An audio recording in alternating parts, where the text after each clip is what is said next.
மீன் maker வச்சு wait லாஸ்க்கு breakfast and dinner வந்து ரொம்ப சிம்பிளா வந்து பண்ணிடலாம். அதுக்கு வந்து மீன் மேக்கரை எடுத்துட்டு நம்ம வந்து சுடுதண்ணில போட்டு ஆட் பண்ணி கொஞ்சம் வேக வச்சுட்டு அதுக்கப்புறமா நல்லா பிழிஞ்சு நம்ம வந்து மிக்ஸி ஜார்ல வந்து சேர்த்துக்கலாம். அதுல வந்து காரத்துக்கு ஏற்ப பச்சை மிளகாய் சேர்த்துட்டு குறப்பா நம்ம வந்து அரைச்சு எடுத்துக்கலாம்.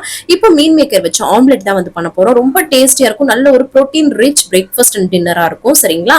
2 முட்டையை நான் வந்து ஒரு பவுல்ல உடைச்சு ஊத்திக்கிறேன். அதுல வந்து தேவையான உப்பு வந்து சேர்த்துக்கிட்டு காரத்துக்கு ஏற்ப கொஞ்சம் மிளகாய் தூளும் சேர்த்துட்டு அதுக்கப்புறமா இதுல வந்து கொஞ்சமா மஞ்சத்தூளும் வந்து சேர்த்துக்கிறேன். வேற ஏதாவது மசாலாஸ் வந்து உங்களுக்கு தேவைனாலும் நீங்க வந்து சேர்த்துக்கலாம். இது எல்லாமே நல்லா பீட் பண்ணி எடுத்துக்கிறேன். அதுக்கப்புறமா நம்ம குறப்பா அரைச்சு வச்சிருக்கோம் இல்லையா மீன் மேக்கர் பச்சை மிளகாய் விழுது அதையும் சேர்த்து இது கூட நல்லா மிக்ஸ் பண்ணிக்க வேண்டியதான். அவ்வளவுதாங்க. இனிமே ஒரு ஒரு தவால வந்து பாத்தீங்கன்னா நம்ம வந்து லைட்டா எண்ணெயை கிரீஸ் பண்ணி விட்டுட்டு அதுல வந்து போட்டு எடுக்க வேண்டியது ஆம்லெட் மாதிரி. இது அடை மாதிரி தான் வரும். நல்லா கனமா இருக்கும். நல்லா ஃபில்லிங்கா டேஸ்டியா வந்து இருக்கும். இதுல கொஞ்சம் கொத்தமல்லி கருவேப்பிலை கூட சேர்த்தீங்கன்னா செம்மையா இருக்கும். கண்டிப்பா ட்ரை பண்ணி பாருங்க. தேங்க்ஸ் ஃபார் வாட்சிங் ஃப்ரெண்ட்ஸ். பாய்.